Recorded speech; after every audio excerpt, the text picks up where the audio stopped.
पूजनीय होना या श्रद्धेय होना फिर भी आसान है, लेकिन आपको सब प्यार करें, अर्थात आपका कोई शत्रु ना हो, और अगर कोई शत्रु है भी तो वो भी आपसे प्रेम करे, ये बहुत बड़ी कला होती है, ये बहुत बड़ी बात होती है। समस्त लोगों में ऐसा एकमात्र पात्र है जिससे सभी लोग प्रेम करते हैं, चाहे वो अच्छे लोग हैं, चाहे बुरे लोग हैं, चाहे देवता हो, चाहे दानव। कुछ लोगों के मन में आ रहा होगा श्री कृष्ण नहीं, श्री कृष्ण से भी युद्ध करने वाले कितने सारे राक्षस, उनसे भी घृणा करने वाले जरासंध जैसे ढेर सारे राक्षस थे। ऐसे एकमात्र पात्र है जिसके बारे में महाभारत में शांति पर्व में राजर्षि भीष्म पितामह के द्वारा बताया गया। एक समय जब युधिष्ठिर महाराज ने अपने परदादा भीष्म पितामह से पूछा कि दादाजी महाराज बताइए, ऐसा कौन व्यक्ति है जो समस्त लोगों में प्रिय है, सभी को प्रिय है। तब भीष्म पितामह ने उत्तर दिया था कि बेटा, इस संपूर्ण लोकों में एकमात्र व्यक्तित्व ऐसा है जो देवताओं एवं दानवों, अच्छे और बुरे सभी प्रकार के लोगों के द्वारा एक समान रूप से सम्मानित है और एक समान रूप से उसको प्रेम किया जाता है। वो है भक्तों के भक्त, तत्व ज्ञानी, मर्म ज्ञानी, भगवान नारायण के सर्वश्रेष्ठ भक्तों में से एक, भगवान ब्रह्मा के मानस पुत्र नारद मुनि।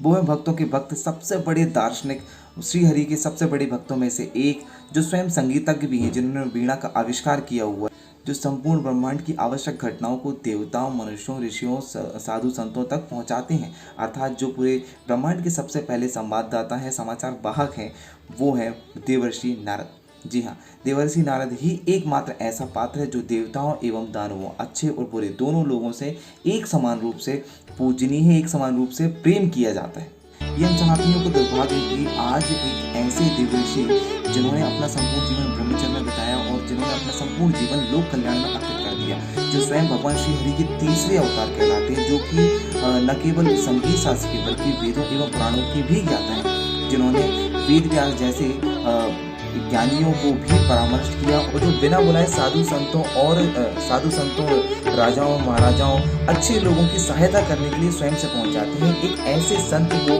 हम लोगों के दिमाग में, भारतीय मानसिक पटल में मात्र लड़ाई झगड़ा कराने वाले देव ऋषि के रूप में, चुगली करने वाले देव ऋषि के रूप में हमारे दिमाग में स्थापित कर दिया गया है।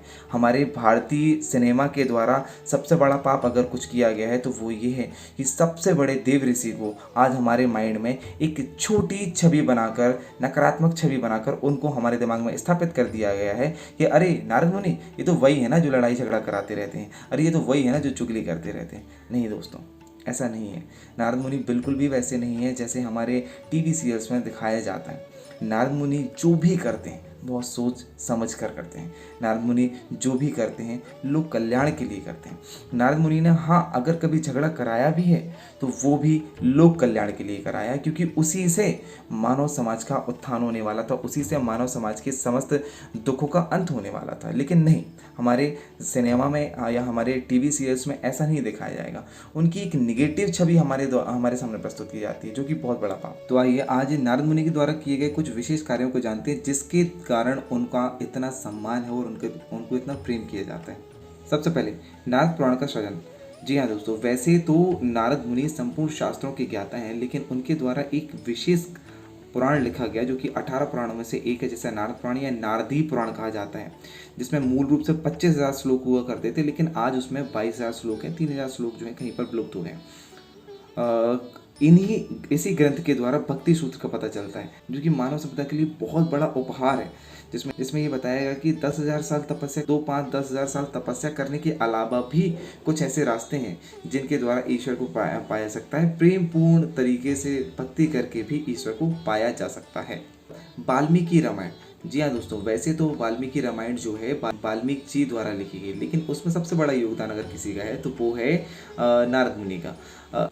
वाल्मीकि ऋषि जो है पहले रत्नाकर नाम के डाकू हुआ करते थे जो लोगों की हत्याएं किया करते थे, लेकिन उस डाकू को ब्रह्म ऋषि में कन्वर्ट कराने का, उस साधारण व्यक्ति को या उस पापी व्यक्ति को एक पूजनीय व्यक्ति बनाने का श्रेय अगर किसी को जाता है तो वो है नारद मुनि।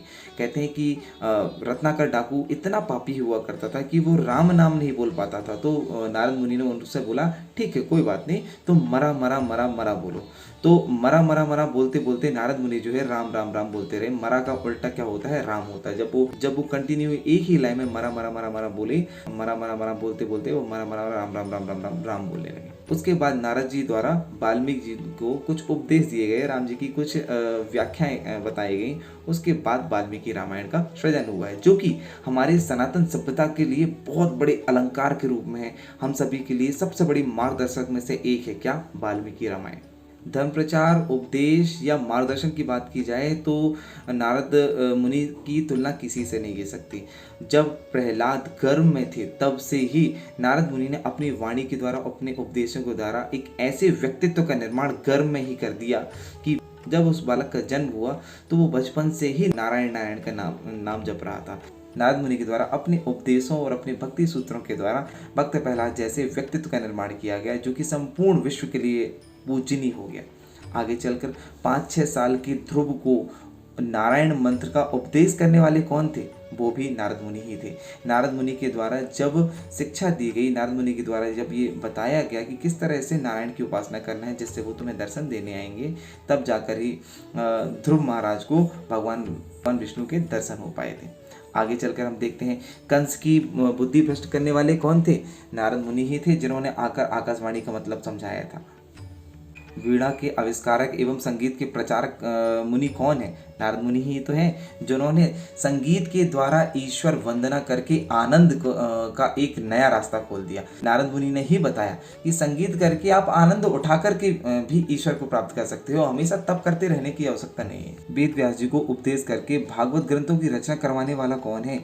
वो भी नारद मुनि ही तो हैं। दोस्तों, हमने एक नहीं अनेक पुराण की कथाओं में ये बार बार सुना है कि ईश्वर को जीतना कठिन नहीं बल्कि लगभग असंभव है, लेकिन एक तरीका ऐसा है जिसके द्वारा न केवल ईश्वर को जीता जा सकता है बल्कि उनको हमेशा अपने पास रखा जा सकता है, वो भक्ति का मार्ग। इस बात को भी हम तक पहुंचाने वाले कौन है? वो भी नारद मुनि ही तो हैं। कहते हैं कि ईश्वर को बांधना संभव नहीं है, लेकिन ईश्वर सदैव ही भक्तों के प्रेम के भाव में बंधे हुए रहते हैं। अगर हम भगवान को नहीं पा रहे, इसलिए अगर हम भगवान तक नहीं पहुंच पा रहे हैं तो भगवान के भक्तों तक पहुंच जाएं, फिर उसके बाद में भगवान स्वयं आपके पास खुद ब खुद चलकर आपसे मिलने के लिए आएंगे। इसलिए अगर आप ईश्वर से मिलना चाहते हैं, ईश्वर सुमिरन करना चाहते हैं, ईश्वर को जीतना चाहते हैं, ईश्वर को अपने पास बुलाना चाहते हैं, तो ईश्वर के भक्त अर्थात भगवान नारद को हम लोग बार बार प्रणाम करें, उनका पूजन वंदन अभिनंदन करें और उनको अच्छी तरह से, अच्छे भाव से हमेशा उनका स्मरण करते रहें। तो निश्चित ही एक दिन न केवल हमें नारद मुनि मिलेंगे बल्कि नारद मुनि के माध्यम से हमें भगवान श्री कृष्ण, भगवान श्री राम, भगवान विष्णु भी अवश्य ही मिलेंगे।